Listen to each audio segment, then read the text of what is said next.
She said it with a smile, an arrogant, mocking smirk that didn't even look like her anymore.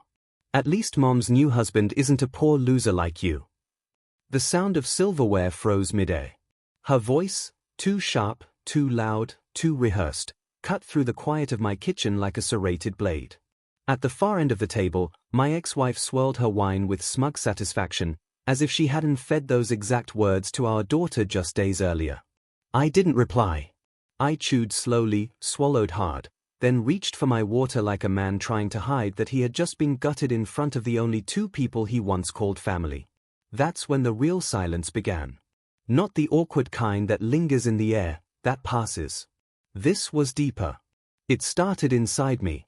There was a time Sarah used to run straight into my arms after ballet class, tiny feet blistered, cheeks flushed, eyes sparkling with possibility. "You're my hero, Daddy," she would whisper. And I believed her. Even after the divorce, I stayed close. I paid for everything, her tuition, her car, the summer program in Paris she bragged about to her friends. All of it came from quiet sacrifices, skipped vacations, long workdays, ignored needs. I never complained. Not once. Not even when Laura left me for a man with an empty smile and an overstuffed wallet. Not when she slowly, deliberately poisoned Sarah with stories about my bitterness, my shortcomings, my failures. I watched the transformation happen in real time.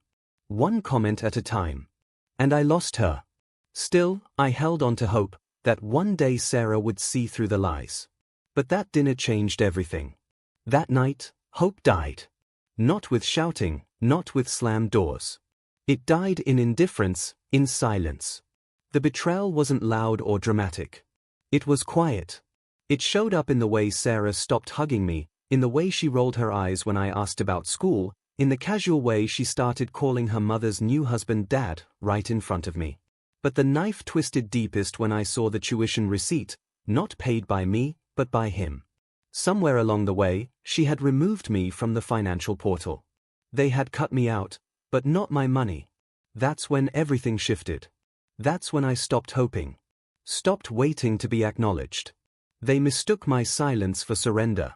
Laura had always believed I was too soft, too polite, too passive to ever challenge the life she rebuilt on my dime. But she forgot, I was the one who funded that life. I knew how it was built. And I knew how to dismantle it. So, I began. First, I called the bank and froze the education fund. It was in my name. Legally, it was mine. Laura never read the fine print. She always assumed I would keep paying quietly just to keep the peace. Next, I called the dealership. Sarah's car? Leased under my business account. I cancelled the contract and had it towed from her university parking lot before dawn. Then, I turned to her school account. I shut down meal plans, dorm payments, book allowances, everything. I rerouted all correspondence to my private email. Without payment, Sarah couldn't even register for fall classes. And then, I waited. The panic came at exactly 6:43 p.m. Laura called first. Her voice trembled, trying to sound furious, but the fear seeped through. "What did you do?" Sarah called me crying. "She's stranded, her car's gone, what the hell is wrong with you?" I paused, breathed, and answered with the calm that only comes when a man has had enough. "I stopped sponsoring disrespect." "You can't just." "I can.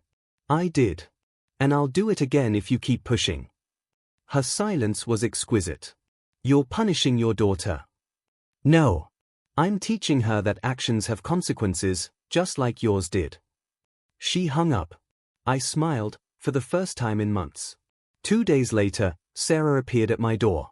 Not for a visit, for help. She stood there with swollen eyes, chewed down nails, wearing clothes I didn't recognize, probably borrowed. Gone was the polished, entitled version of her I had come to know. For the first time in years, she looked small. Real. "I need help," she whispered. I said nothing. Then she broke. Tears spilled down her cheeks. "I'm sorry. I didn't mean it, it was just a joke. Mom said, she told me you wouldn't care." I looked at her. Really looked. Not at the girl who had tossed my love aside for someone else's approval. Not at the teenager who treated my sacrifices like spare change. I saw the little girl I once tucked in at night, the one who cried after her first school play, afraid I wouldn't be proud. I never wanted you to love me for money, I said softly. But I won't let you hate me and still take from me.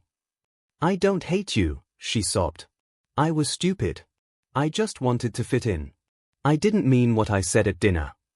Yes, you did, I replied. And that's okay. Now you'll learn what it costs. I didn't hand her car keys. I didn't write a check. I gave her something more valuable, responsibility. Sarah got a part-time job. Moved in with a friend. For the first time in her life, she learned the true cost of cruelty, of entitlement. Laura kept calling. Some voicemails were angry, others desperate. I never answered, but I listened. You're ruining her life. No, I was saving her from Laura's. Months passed. Sarah's texts grew shorter, calmer. She stopped asking for money. Instead, she sent updates, a photo with co-workers, a used textbook she bought, a quiet thank you for being tough when she needed it most. She was learning. And Laura? She stopped calling after her husband's business collapsed. Turns out it was built on loans and lies. Her Instagram went silent. No more yacht photos, no more power couple displays. I never lifted a finger. I simply stepped back and let gravity do its work. People think revenge is loud, explosive. But the most satisfying kind is quiet, precise. It doesn't destroy, it reveals. And when the dust settles, the people who betrayed you finally see what you were all along. Not weak, just patient. And now, you're done waiting.